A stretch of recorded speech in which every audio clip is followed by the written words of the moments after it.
মাঝরাতের পর পৃথিবীটা বদলে যায়, শহর ঘুমিয়ে পড়ে, কিন্তু কিছু কণ্ঠ তখনও জেগে থাকে। আমি আরজে রাফি, তুমি শুনছ ভূত এফএম। আজকের গল্পটা শুধু একটা কলের গল্প না, এটা একটা সত্যের গল্প, যেটা চাপা পড়ে গিয়েছিল আত্মহত্যা শব্দটার নিচে। অচেনা কল। তারিখ 17 অক্টোবর। সময় রাত 1:42। আমি মধ্যরাতের মেসেজ সেগমেন্টে লাইভে ছিলাম। বাইরে ঝড় হচ্ছিল। হঠাৎ ল্যান্ডফোনে কল। ডিসপ্লেতে শুধু লেখা আননোন। রিসিভ করলাম। হ্যালো, আপনি লাইভে আছেন। 5 সেকেন্ড নীরবতা। তারপর খুব ধীরে, আমি মরিনি। আমার বুকের ভেতরটা হঠাৎ ফাঁকা হয়ে গেল। সে নিজের নাম বলল। আমি বললাম, আপনি কে? ও বলল, তানহা, তানহা ইসলাম। আমার মাথায় বজ্রপাত হলো, কারণ 3 দিন আগে নিউজে দেখেছি এক কলেজ ছাত্রী তানহা ইসলাম আত্মহত্যা। আমি লাইভে কিছু না বুঝে জিজ্ঞেস করলাম, আপনি কি মজা করছেন? ওপাশে হালকা কান্নার শব্দ। আমি মরিনি, তারা আমাকে মেরেছে। ঠিক তখনই স্টুডিওর লাইট টিমটিম করতে শুরু করলো। সাউন্ড বোর্ডে নিজে নিজে ইকো বাড়তে লাগলো। আমার কণ্ঠ লাইভে ডাবল হচ্ছিল। রিয়াদ সাউন্ড ইঞ্জিনিয়ার চিৎকার করে বলল, ভাই, কনসোল কেউ টাচ করছে না, কিন্তু ফেডার নিজে নিজে নামতেছে। আমার হাত ঘেমে যাচ্ছিল। গোপন বার্তা। তানহা বলল, আমার রুমে আয়নার পেছনে দেখেন। আমি কিছু বলার আগেই লাইন কেটে গেল। তারপর পুরো স্টুডিওর system crash, live of, screen black. তদন্ত শুরু। পরদিন সকালে আমরা ঠিক করলাম বিষয়টা অনুসন্ধান করব। তানহার বাসা পুরনো 3 তলা বাড়ি। তার মা আমাদের ঢুকতে দিলেন কাঁদতে কাঁদতে। রুমে ঢুকেই অদ্ভুত ঠান্ডা লাগল। ফ্যানের নিচে দাগ এখনও রয়ে গেছে, কিন্তু আয়নার পেছনে আমরা যা দেখলাম, দেয়ালে আঁচড়ানো লেখা, আমি মরিনি। আমার হাত কাঁপছিল। ভয়ঙ্কর সত্য। রিয়াদ হঠাৎ বলল, ভাই দেখেন, এই দাগগুলো পুরনো না, একদম নতুন। মানে মৃত্যুর পর কেউ লিখেছে, নাকি সে নিজেই? ঠিক তখনই রুমের দরজা হঠাৎ বন্ধ হয়ে গেল। ভেতরে আমরা দুজন আটকা।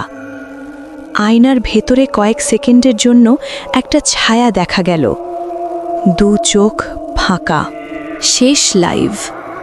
সেই রাতেই আমি আবার লাইভে গেলাম। শুধু একটা কথা বললাম, তানহা, যদি তুমি থাকো, প্রমাণ দাও। স্টুডিওর ফোন বাজল না, কিন্তু স্পিকারের সরাসরি শব্দ, ওরা আমাকে মেরেছে। আমার শরীর অবশ। তারপর এক শব্দ, আয়নাটা ভাঙো। হঠাৎ স্টুডিওর গ্লাস নিজে নিজে ফেটে গেল। চূড়ান্ত উন্মোচন। পরদিন খবর এলো, তানহার মৃত্যুর কেস পুনরায় তদন্ত শুরু। পোস্টমর্টেম রিপোর্টে অসঙ্গতি পাওয়া গেছে। কেউ তাকে আগে অজ্ঞান করেছিল। অর্থাৎ এটা আত্মহত্যা না, খুন। আজও মাঝরাতে স্টুডিওর ফাঁকা ঘরে মাঝে মাঝে একটা কণ্ঠ ভেসে আসে, আমি মরিনি। যদি কোনোদিন মাঝরাতে অচেনা কল আসে, মনে রেখো, সব মৃত মানুষ চুপ করে থাকে না। আমি আরজে রাফি, তুমি শুনছিলে ভূত এফএম। লাইট নিভিয়ে রেখো। শেষ লাইভ। সেই রাতেই আমি আবার লাইভে গেলাম। শুধু একটা কথা বললাম, তানহা, যদি তুমি থাকো, প্রমাণ দাও। স্টুডিওর ফোন বাজল না, কিন্তু স্পিকারের সরাসরি শব্দ, ওরা আমাকে মেরেছে। আমার শরীর অবশ। তারপর এক শব্দ, আয়নাটা ভাঙো। হঠাৎ স্টুডিওর গ্লাস নিজে নিজে ফেটে গেল। চূড়ান্ত উন্মোচন। পরদিন খবর এলো, তানহার মৃত্যুর কেস পুনরায় তদন্ত শুরু। পোস্টমর্টেম রিপোর্টে অসঙ্গতি পাওয়া গেছে। কেউ তাকে আগে অজ্ঞান করেছিল। অর্থাৎ এটা আত্মহত্যা না, খুন। আজও মাঝরাতে স্টুডিওর ফাঁকা ঘরে মাঝে মাঝে একটা কণ্ঠ ভেসে আসে, আমি মরিনি। যদি কোনোদিন মাঝরাতে অচেনা কল আসে, মনে রেখো, সব মৃত মানুষ চুপ করে থাকে না। আমি আর যে রাফি, তুমি শুনছিলে ভূত FM। লাইট নিভিয়ে রেখো। আমি আবার লাইভে গেলাম, শুধু একটা কথা বললাম, তানহা, তুমি কি প্রতিশোধ নিচ্ছ? স্টুডিওর মাইক নিজে নিজে অন হয়ে গেল, স্পিকারে ভেসে এলো, শুরু করেছি। আমার শরীর ঠান্ডা হয়ে গেল। সত্য প্রকাশ। তদন্তে বেরিয়ে এলো ভয়ঙ্কর তথ্য। তানহার মোবাইলের ডিলিট করা ভিডিও রিকভার করা হয়েছে। ভিডিওতে দেখা যায় তানহা কারো সাথে তর্ক করছে, কেউ তাকে ধাক্কা দেয়, সে পড়ে যায়, তারপর ভিডিও কেটে যায়। শেষ ফ্রেমে শোনা যায় একটা পুরুষ কণ্ঠ, এটা আত্মহত্যা বানিয়ে দে। প্রথম মৃত্যু। তানহার বয়ফ্রেন্ড রাহাত। পুলিশ তাকে জিজ্ঞাসাবাদের জন্য ডাকার আগের রাতে সে তার বাসায় একা ছিল। হঠাৎ তার ঘরের সব আয়নায় একসাথে ফাটল ধরে। সে চিৎকার করতে থাকে, আমি চাইনি এটা। প্রতিবেশীরা দরজা ভেঙে ঢুকে দেখে সে মেঝেতে পড়ে আছে, চারপাশে ভাঙা কাঁচ, দেয়ালে রক্ত দিয়ে লেখা, আমি মরিনি। ভয়ঙ্কর উপলব্ধি। আমি বুঝতে পারলাম তানহা শুধু সত্য প্রকাশ করছে না, সে বিচার করছে। যারা তাকে মেরেছিল তারা একে একে আয়নার সামনে দাঁড়াতে বাধ্য হচ্ছে।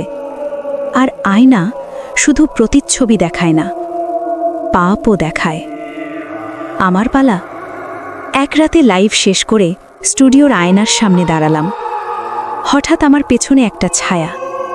আমি ঘুরলাম, কেউ নেই। আবার আয়নায় তাকালাম, আমার পেছনে দাঁড়িয়ে আছে একটা মেয়ের অববয়, চুল মুখ ঢেকে রেখেছে।